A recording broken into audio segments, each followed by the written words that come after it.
Onse Hemelse Vader,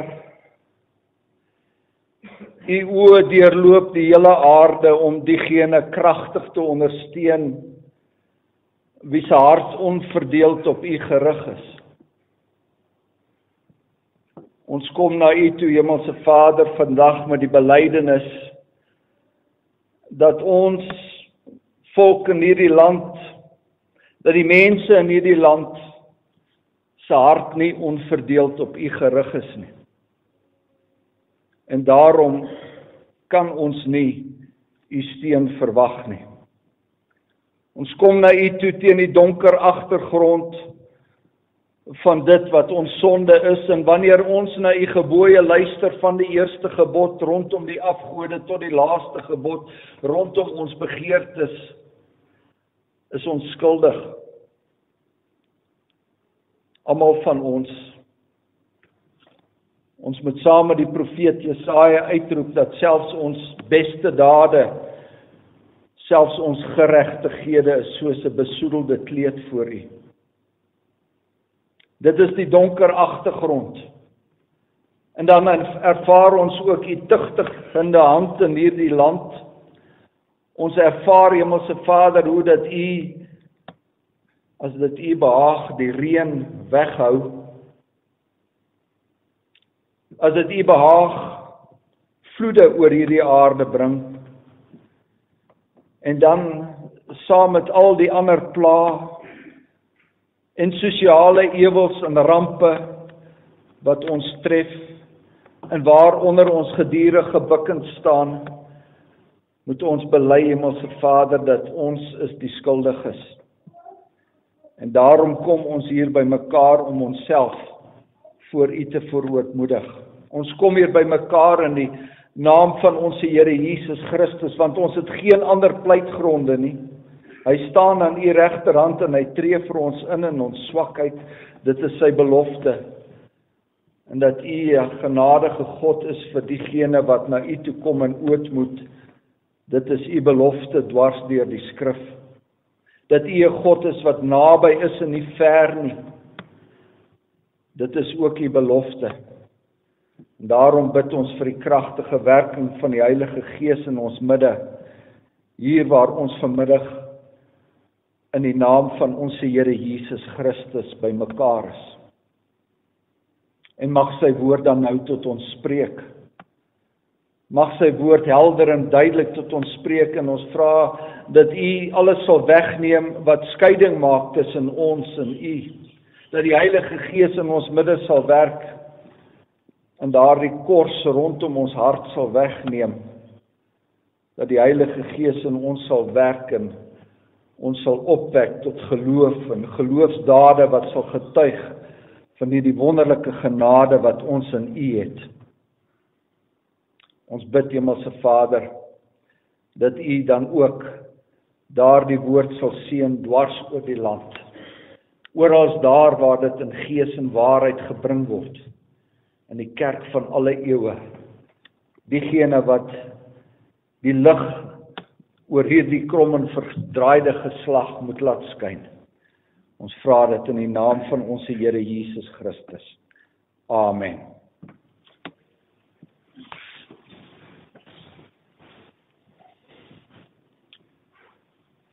Ons het 'n paar skrifgedeeltes wat ons aan die voorhou. Die teksgedeelte kom uit Rigters 2 soos jy op die bord sien, maar die aanloop tot Rigters 2 begin al in die boek Josua. En ons lees in die boek Josua vanaf die 3de hoofstuk, die 14de vers, wat die Here se opdrag was aan die volk Israel nadat hy hulle droog deur die Jordaan gelei het. Josua 3 vers 14. En toe die volk wegtrek uit hulle tente om deur die Jordaan te gaan met die priesters wat die verbondsark dra op die voorpunt van die volk, en net toe die draers van die ark by die Jordaan kom, en die priesters wat die ark dra, hulle voete aan die kant van die water insteek, terwyl die Jordaan vol was op al sy walle, al die dae van die oes, bly die water staan wat van die bokant afkom. Dit het opgereis soos een wal, baie ver weg by die stad Adam, wat langs Sartan lê. En van die stroom na die see van die vlakte, die Soutsee, het dit heeltemal verdwyn. Toe het die volk deurgetrek teenoor Jerigo. Maar die priesters wat die verbondsark van die Here gedra het, het onbeweeglik bly staan op droë grond binne in die Jordaan, terwyl die hele Israel op droë grond deurtrek, totdat die hele volk die deurtog deur die Jordaan volëindig het. En toe die hele volk die deurtog deur die Jordaan volëindig het, het die Here met Josua gespreek en gesê: neem vir julle uit die volk 12 manne, uit elke stam 1 man, en gee hulle bevel en sê: neem vir julle vandaar uit die middel van die Jordaan, van die plek waar die voete van die priesters vas bly staan het, 12 klippe, en bring dit saam met julle deur en sit dit neer op die slaapplek waar julle vannag gaan oorbly. Toe het Josua die 12 man geroep, wat hy uit die kinders van Israel uit elke stam 1 man aangestel het. En Josua het vir hulle gesê: trek uit voor die ark van die Here, julle God, tot binne in die Jordaan en tel vir julle 'n klip op, elke man 1 op sy skouer, volgens die getal van die stamme van die kinders van Israel, sodat dit 'n teken onder julle kan wees. As julle kinders later vra en sê: wat beteken hierdie klippe vir julle, moet julle vir hulle sê: omdat die water van die Jordaan afgekeer is voor die verbondsark van die Here by die deurtog deur die Jordaan, die water van die Jordaan is afgekeer, daarom is hierdie klippe as 'n aandenking vir die kinders van Israel vir altyd. En dan aan die einde van die boek Josua, nadat hulle die land betrek het, lees ons die bekende belydenis van Josua self, waar hy die volk opnuut oproep tot verbondsgetrouheid. Josua 24, ek lees vanaf die 14de vers. Hier praat Josua met die volk. Vrees dan nou die Here, en dien hom in opregtheid en waarheid, en verwyder die gode wat julle vaders gedien het oor kan die Eufraat en in Egipte, en dien die Here. Maar as dit verkeerd is in julle oë om die Here te dien, kies dan vir julle vandag wie julle wil dien, of die gode wat julle vaders daar oor kan die Eufraat gedien het, of die gode van die Amoriete in wie se land julle woon, maar ek en my huis, ons sal die Here dien. Toe antwoord die volk en sê: dit is ver van ons dat ons die Here sou verlaat om ander gode te dien. Want die Here, onse God, dit is hy wat ons en ons vaders uit Egipte land, uit die slawehuis laat optrek het. En wat voor ons oë hierdie groot tekens gedoen het en ons bewaar het op die hele pad wat ons gegaan en onder al die volke waar ons dwars deur getrek het. En die Here het al die volke en die Amoriet, die inwoner van die land voor ons verdrywe, ook ons sal die Here dien, want hy is ons God. Maar Josua het vir die volk gesê, julle kan die Here nie dien nie, want hy is 'n heilige God, hy is 'n jaloerse God. Hy sal julle oortredinge en julle sondes nie vergewe nie. As julle die Here verlaat en vreemde gode dien, sal hy julle weer kwaad aandoen en julle vernietig, nadat hy aan julle goed gedoen het. Toe sê die volk vir Josua, nee, maar ons sal die Here dien. En dit is die agtergrond tot die boek Rigters, waar ons dan die volgende inleiding kry in die 2de hoofstuk vanaf die 6de vers. Daarna het Josua die volk laat gaan. En die kinders van Israel het elkeen na sy erfdeel getrek om die land in besit te neem. En die volk het die Here gedien al die dae van Josua en al die dae van die oudstes wat na Josua nog in die lewe was, en al die groot werke van die Here gesien het, wat hy vir Israel gedoen het. Maar Josua, die seun van Nun, die knegt van die Here, het gesterwe 110 jaar oud, en hulle het hom begrawe op die gebied van sy erfdeel in Timnat Heres, op die gebergte van Efraim, noord van die berg Gaas. En toe ook daardie geslag by hulle vaders versamel is, staan daar 'n ander geslag na hulle op, wat die Here en ook die werk wat hy vir Israel gedoen het, nie geken het nie. En die kinders van Israel het gedoen wat verkeerd was in die oë van die Here, hulle het die Baals gedien. En die Here, die God van hulle vaders verlaat, wat hulle uit Egipte land uitgelei het, en hulle het agter ander gode aangeloop, van die gode van die volke wat rondom hulle was, en hulle het daarvoor neergebuig, en die Here geterg. Maar toe hulle die Here verlaat en die Baal en die Astartes dien, het die toorn van die Here teen Israel ontvlam, en hy het hulle oorgegee in die hand van rowers, wat hulle beroof het. En hy het hulle verkoop in die hand van hulle vyande rondom, sodat hulle nie meer kon standhou voor hulle vyande nie. Dit dan uit die boek Rigters. Ek herhaal weer Rigters 2 vers 10.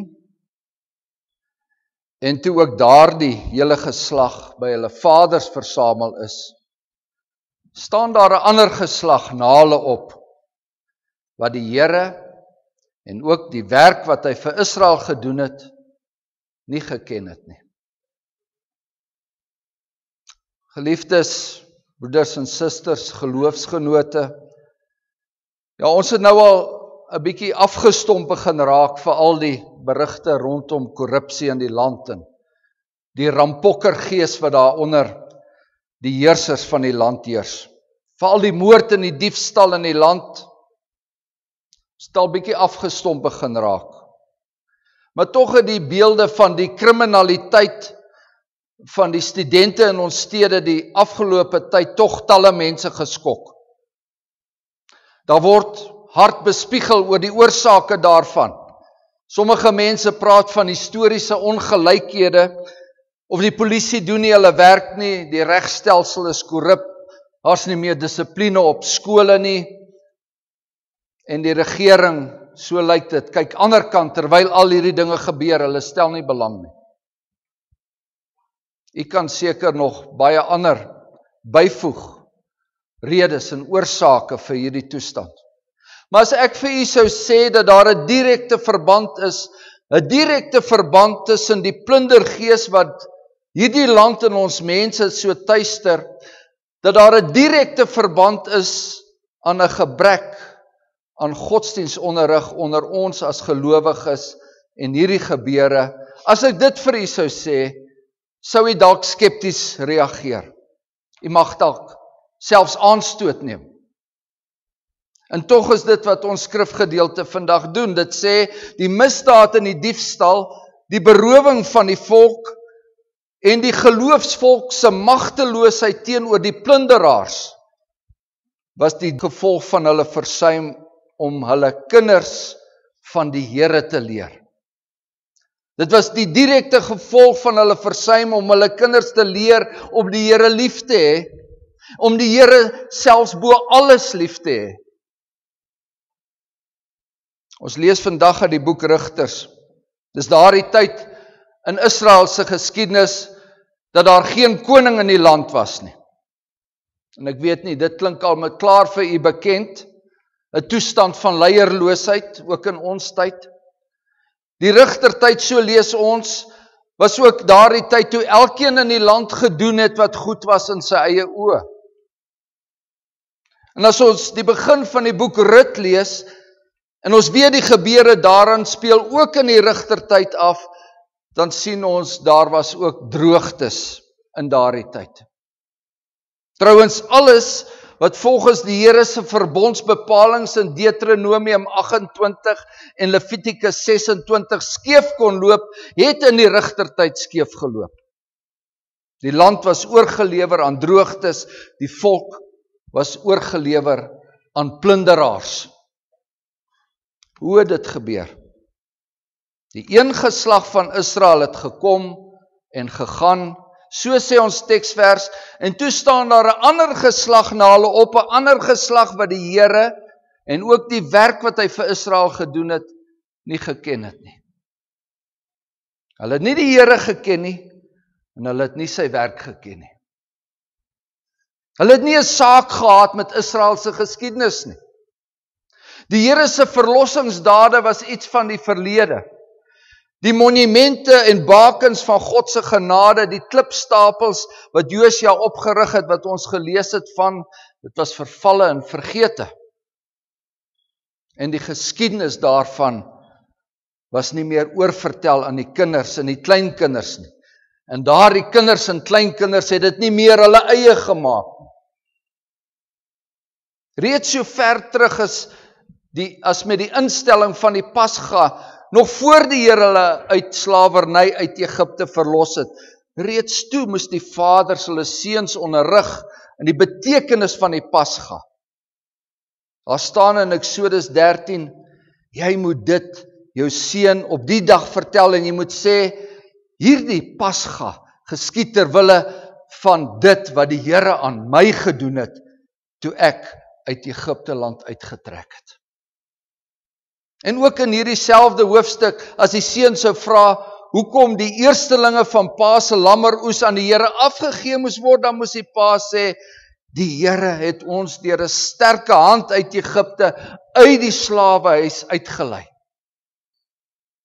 Die vaders en die grootvaders moes die getuienis van 'n volk se dankbaarheid aan hulle kinders oordra.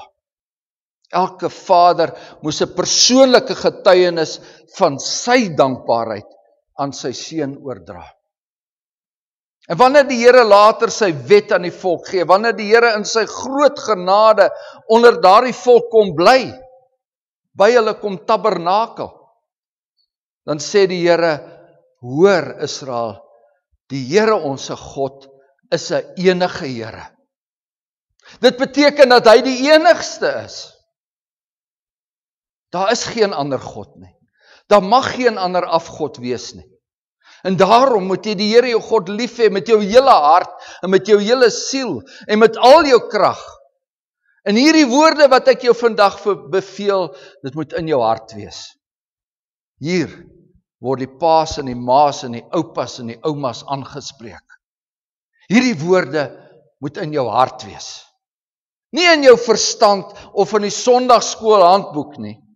In jou hart, die sentrum van jou denke en jou emosies. En jy moet dit jou kinders inskerp en daaroor spreek. As jy in jou huis sit, en as jy op die pad is, en as jy gaan lê, en as jy opstaan. Tydig en ontydig, heeldag, elke dag. En dis ook wat die doopbelofte behels, die doopbelofte waarvan so baie van ons oupas en oumas getuies is.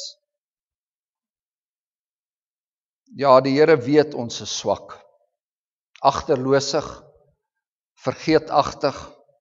En dis daarom ook dat die Here vir Josua sê, nadat hy die waters van die Jordaan afgekeer en opgedam het, en die hele volk droog deur die Jordaan geloop het, dis daarom dat die Here ook vir Josua sê, bou hier 'n klipstapel, as 'n teken, sodat julle hierdie saak kan onthou.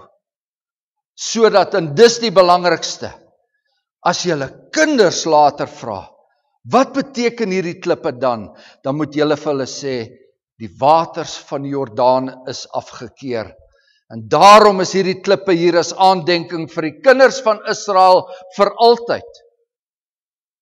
Ja, my kind, daar is net een ware God, net een. Die ander gode, dis afgode.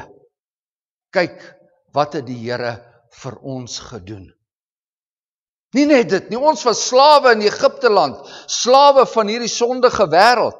Die Here het ons daarvan verlos, hy het ons 40 jaar lank in die woestyn onderhou. Ons klere het nie aan ons versluit nie en ons voete het in 40 jaar nie geswel nie. Hy het ons in 'n goeie land gebring, so staan dit in Deuteronomium 8. 'n Land van waterstrome, fonteine en onderaardse riviere, wat in die laagtes en op die berge uitkom. 'n Land van koring en gars en wingerdstokke en vyebome en granate. 'n Land van olieryke olyfbome en heuning. 'n Land waarin jy brood sonder skaarste sal eet, waarin niks jou sal ontbreek nie. 'n Land waarvan die klippe yster is, en uit die berge waarvan jy koper kan uitkap, en jy sal eet en jy sal versadig word, en die Here jou God loof oor hierdie goeie land. Neem jou net in ag, my kind, dat jy die Here jou God nie vergeet nie. En hierdie gesprek kon nog aangegaan het.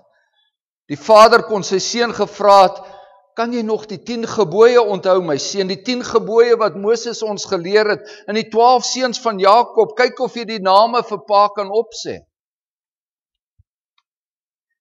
Uiteindelik het die volk die beloofde land betrek. Vir oulaas het die ou volksvader Josua die volk gewaarsku. Dit het ons in Josua 24 gelees. Josua het hulle gewaarsku dat hulle in afgoderry kan verval. Dat die moeder aarde gode van die heidendom, dat die gode van die vleeslike drange, dat hulle hierdie volk kan verlei. Julle sal moet kies, het Josua gesê. Maar ek, in my huis, ons sal die Here dien. Was dit nie ook die woorde van ons voorouers nie, geliefdes? Was dit nie ook die belydenis van ons voorgeslagte nie? Was dit nie ook die lewe van ons voorgeslagte nie?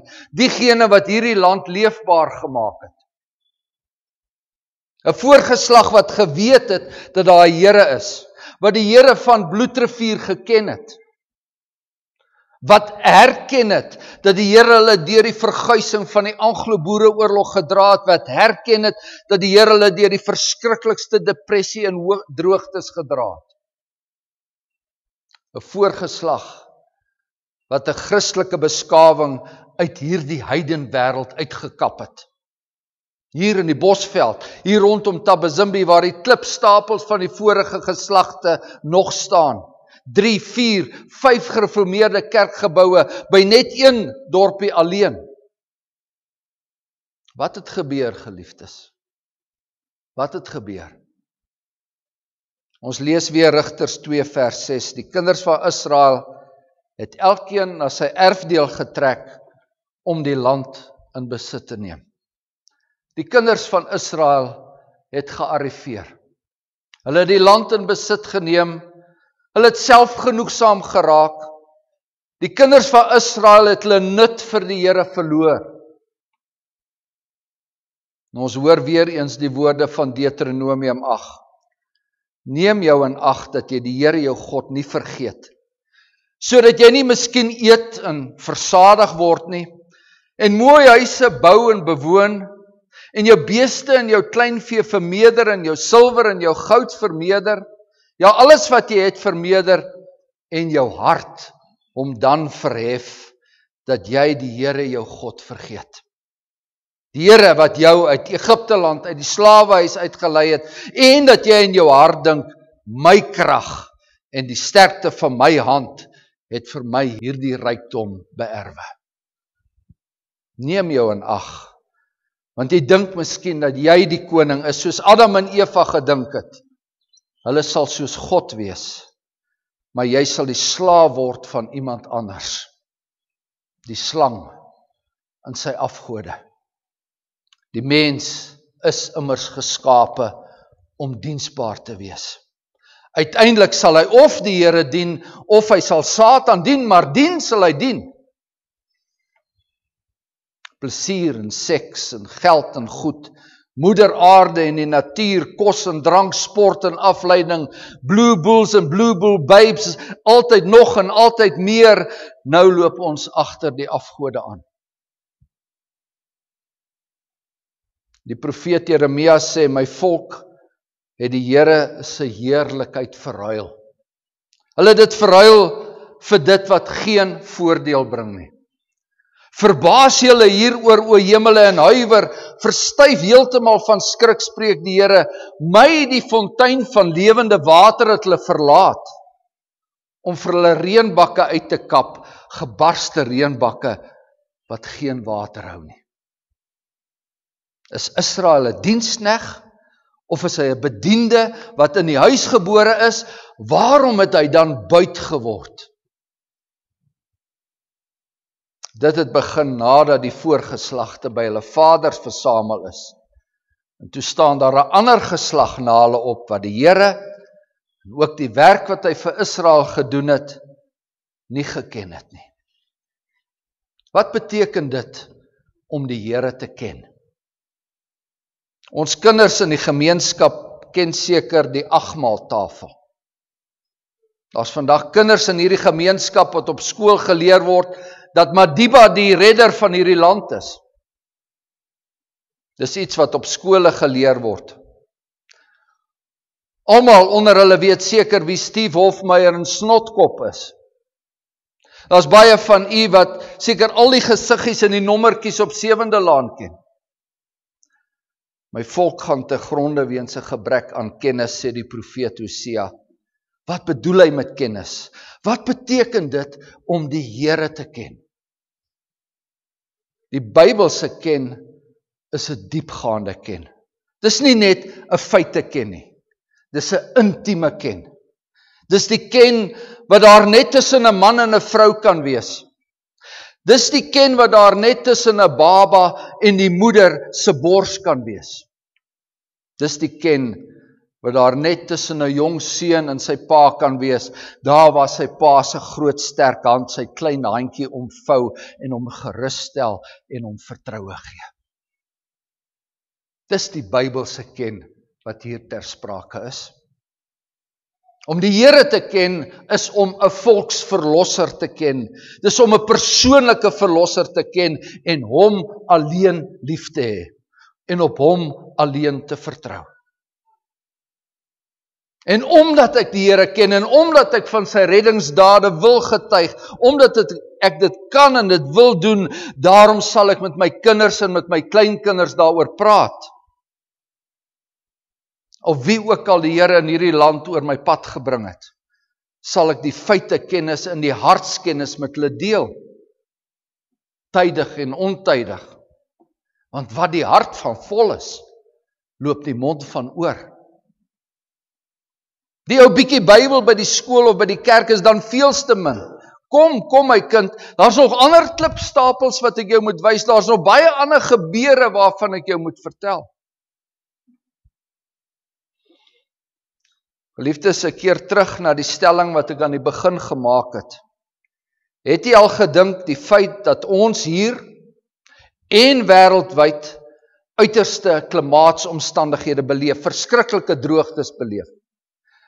Die feit dat daar soveel onheil in die land is, die feit dat daar soveel korrupsie in die wêreld is dit omdat die regerings ander pad toe kyk? Of is dit omdat die Here ander pad toe kyk? Ons het gelees Hulle die Here verlaat en die Baal en die Astartes gedien en die toren van die Here teen Israel ontvlam. En hy het hulle oorgegee in die hand van rowers, wat hulle beroof het. En hy het hulle verkoop in die hand van hulle vyande rondom, sodat hulle nie meer kon standhou voor hulle vyande nie. Hierdie waarskuwing is nie net aan die Ou Testamentiese kerk gerig nie. In Galasiërs lees ons dieselfde waarskuwing aan die kerk van die apostels. Ons, ek en julle, ons was diensbaar aan die eerste beginsels van die wêreld, so skryf Paulus. Ons was slawe van 'n lewenswyse sonder Christus. Ons was diensknegte van die sonde, diensbaar aan die gode van Egipte land, maar Christus het ons vrygekoop. Wil ons nou weer bediendes en diensknegte word? So vra die apostel. Destyds het ons verre voorgeslagte gode gedien, gode wat van nature geen gode is nie. Ja, ook ek het God nie geken nie. Maar nou dat ek God ken, of liewer dat ek deur God geken is, hoe kan ek nou weer terugkeer tot daardie swakke en armoedige eerste beginsels? Ons is nou kinders, wedergebore kinders van die Here, kinders met 'n baie beter erfdeel as wat Israel ooit gehad het. God is nou my Vader. Nie 'n gewone Vader nie. Ek sê vir hom, Abba, Vader. Vir hom het ek net liefde, en vrees, en respek, en ontzag. Geliefdes in ons Here Jesus Christus, kom ons leer dit aan ons kinders, en hulle kinders. En deur daardie gehoorsaamheid, mag ons dalk net weer seën ervaar. Nie vir onsself nie, maar ook vir hierdie land waar die Here ons ingeplaas het, tot die eer en verheerliking van sy heilige naam. Amen. Kom, laat ons dank.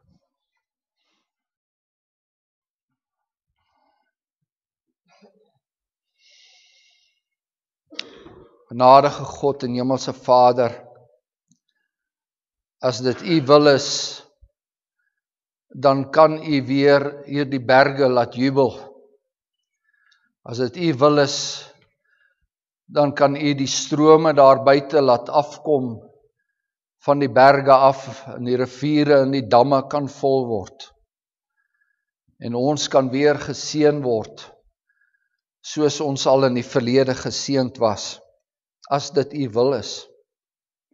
As dit U wil is, Hemelse Vader, kan U vir hierdie land en hierdie mense die nodige predikers stuur, om hulle weer eens te herinner aan die ware evangelie.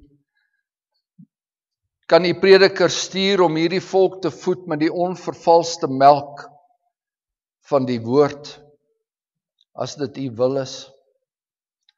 As dit U wil is, Hemelse Vader, kan U wedergeboorte skenk in die harte, en U het dit nog altyd gedoen deur die Heilige Gees, en U mag dit dalk weer vir ons doen, as dit U wil is. As dit U wil is, sal ons begin leef, soos die engele alreeds daar voor U troon leef, in volmaakte gehoorsaamheid. Ons streef daarna, Hemelse Vader. Ons streef daarna, en as ons nog nie daarna streef, Hemelse Vader, as dit U wil is, verander dan ook ons harte daartoe. Ons bid dat U op hierdie wêreld en op hierdie land sal neersien, en dat U deur U Seun Jesus Christus vir ons innig jammer sal voel, soos hy hier op aarde vir ons innig jammer gevoel het. Ons bid dat daardie genade wat U openbaar het deur hom in die eerste plek te stuur, want inderdaad so lief het U hierdie wêreld gehad dat U hom gestuur het, dat daardie genade ook homself sal manifesteer in hervorming, in bekering by ons mense. Ons vra dit nie omdat daar by ons enige verdienste is nie, want daar is geen verdienste nie, hoegenaamd nie. Ons vra dit nie omdat U ons voorgeslagte geseën het volgens die verbond nie, ons vra dit net ter wille van die naam van U Seun Jesus Christus en U heilige naam, en dit is 'n naam wat oor hierdie hele wêreld moet weer klink en geprys moet word tot in alle ewigheid. Amen.